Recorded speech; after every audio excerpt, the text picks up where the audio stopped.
मेरे हस्बैंड 17 साल, मेरी जो पहली शादी थी 17 साल वो दुबई में रहे हैं और उनका दुबई में ही सारा कारोबार था। वो सिलसिला कैसे शुरू हुआ? हाँ, वो भी क्योंकि बताती हूँ। आप बेवा थी, ठीक है। ये सिलसिला जब से मेरे आपसे शो पे मुलाकात रही है तो मुझे ये पता था कि आपके हस्बैंड की डेथ हो गई है और आप अपने बेटे को भी पाल रही हैं और आपकी अम्मी भी बीमार थी, अपना घर भी लुक आफ्टर कर रही थी। तो मुझे ये आपका सारा साइड वाला पेन जो है मुझे पता है।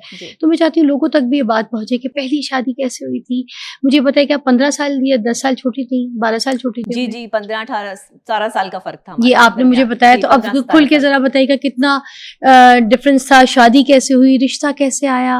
एक बच्ची जो अपने बाप की शफकत के बगैर ग्रो कर रही है, अपने 2 भाई और एक वालदा का सहारा बनी हुई है, उसके लिए लोगों की नज़रों से बचना, अपना पैसा कमाना, अपने घर को चलाना और अपनी वालदा की इज्जत को कायम रखना। मुझे अच्छा नहीं लगता था कि मेरी वालदा जो है वो कहीं जॉब करें या वो किसी को पढ़ाने भी जाएं। मैं इस मामले में बिल्कुल मर्दों जैसी सोच रखती हूँ कि एक औरत जो है वो पर्दादार होनी चाहिए और एक औरत, अगर मैं कहीं कफालत किसी की करूं तो मैं अपनी बहन बेटियों को घर से बाहर ना निकलने दूं। ये मेरा मर्दों वाला जो है वो जहन था उस टाइम भी। और ये जो मुझे मर्द कहते हैं ना, ये किसी और सेंस में कह रहे हैं, ये उस सेंस में नहीं कह रहे कि ये मर्द है। तो मैंने, आप यकीन करें कि मर्द की, मुझे अच्छा नहीं लगता था। मेरी वालदा नकाब करती थी, बुर्का पहनती थी। Oh, I'm so sorry. I'm so sorry. I can understand. I'm so sorry, Nabiha. Okay. Oh my God. Please pass this. Okay. Please, Nabiha. Come on. Come on, you're a brave girl. Haris bhai. जी Please.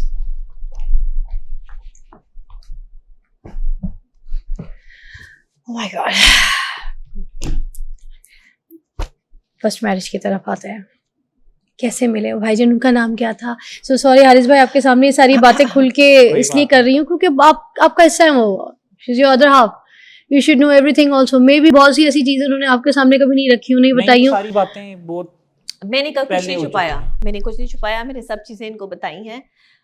और ये criticism करने वाले जो लोग हैं, मैं इनको खास तौर पे कहूंगी कि जिस तरह मैं यहाँ तक पहुंची हूँ ना, अल्लाह करे कि किसी की बहन बेटी यहाँ तक ना पहुंचे, इतनी एफर्ट से, इतनी मेहनत से और इतनी डिटर्मिनेशन से।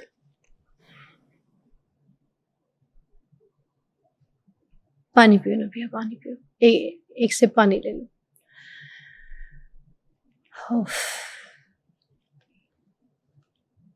आपके सामने सारा अपना दर्द इन्होंने बयान किया हुआ है। ये सारे पॉडकास्ट पहले कर चुकी हैं, बता चुकी हैं सारा कि उनको हार्ट अटैक हुआ और फिर वो सारा। मैं पाकिस्तान में किसी पॉडकास्ट को पॉडकास्ट नहीं समझती। I am so sorry. Podcast ये नहीं होता कि आप सामने किसी को बिठा के जलील करें। पॉडकास्ट में सिर्फ बात करनी चाहिए, दूसरे वाले की भी बात सुननी चाहिए। पॉडकास्ट में तो बात होती है, मैं आपसे बात करूं, आप मुझसे बात करें, इधर आप मुझसे भी बातें कर सकते हैं, मुझसे भी सवाल कर सकते हैं। पॉडकास्ट का मकसद यही है। पॉडकास्ट ये नहीं कि मैं सामने वाले को। मैं एक बात करना चाहता हूँ कि पाकिस्तान में जो सहाफत है ना, वो अब नहीं रह गई। पाकिस्तान में सहाफत नहीं हो रही, किरदार कशी हो रही है, करेक्टर असैसिनेशन हो रही है, इज्जत और पगड़ियाँ उछाली जा रही हैं। यानी आप सवाल करें, उसका जवाब लें। तल्ख सवालात भी होते हैं लेकिन इंसल्ट नहीं होती। सहाफत में किसी की इंसल्ट नहीं कर सकते। और मैं इनकी इंसल्ट से नहीं डरती। मुझे मेरी वालदा याद आ गई थी तो मैं इस तरह इमोशनल हो गई थी कि अब वो मेरे साथ नहीं है।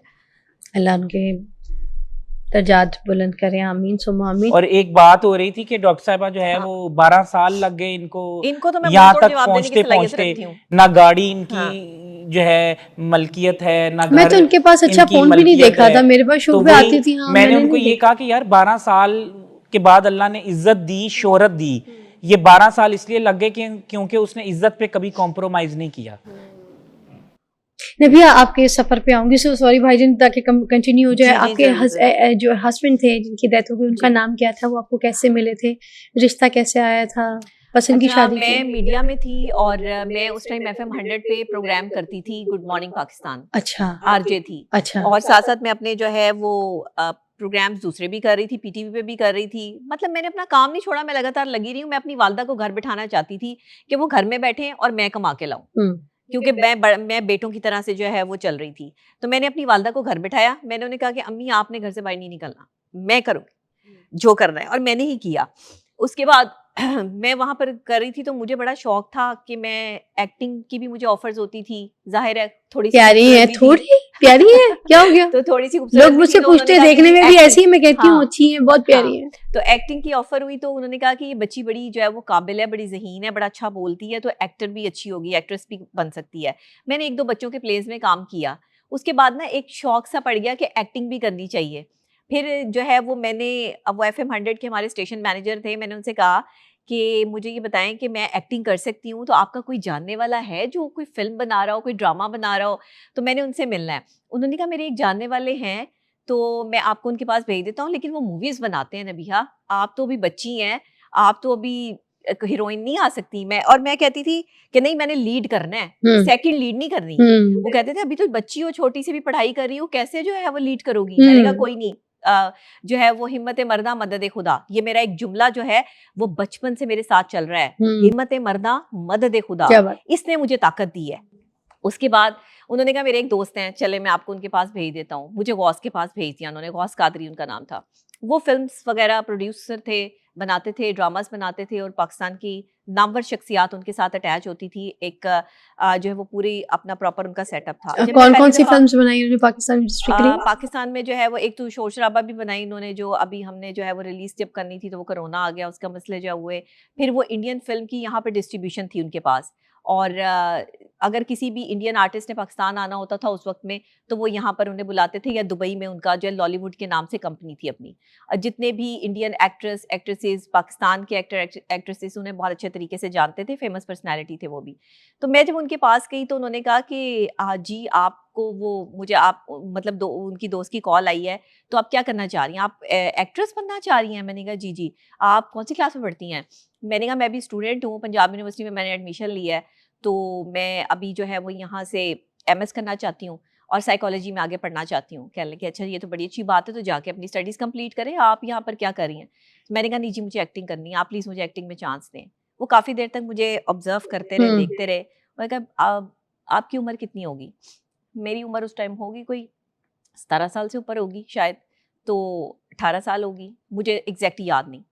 तो मैंने उन्हें बताया, मैंने कहा जी इतनी उम्र है मेरी। कहने लगे नहीं, आप अभी हीरोइन आ ही नहीं सकती हैं, आपकी उम्र ही नहीं है, हीरोइन तो जो है वो 25 साल से ऊपर की हम लेते हैं, तो आपको कैसे ले लें? तो मैंने कहा नहीं, नहीं आप जो है ना, चले फिर ठीक है। मैंने कहा ओके अल्लाह हाफ़िज़, मैं नहीं यहाँ पर बैठूँगी। तो उन्होंने कहा आप बैठें, कि बच्चे आप अभी बहुत छोटी हैं, जाके अपनी स्टडी करें, आप मुझे किसी अच्छे ख़ानदान से लगती हैं, ये आपका काम नहीं है, आप जाएँ घर जाएँ। अच्छा, मैं उस टाइम उठ के आ गई, मैंने कहा बहुत ही बदतमीज़ आदमी है और इस तरह से जो है वो मेरे साथ पेश आया। कम से कम बंदा जो है वो कोई इस तरह से तो कहता है, कोई तसल्ली तो दे देता है, कहता है नहीं मैंने नहीं, जाएँ आप। अच्छा, उसके बाद उन्होंने अपने असिस्टेंट को पीछे भेजा, उन्होंने कहा कि इसको इसको कहो कि इसने जो मेरा पार्टनर है उससे राब्ता नहीं करना। क्यों?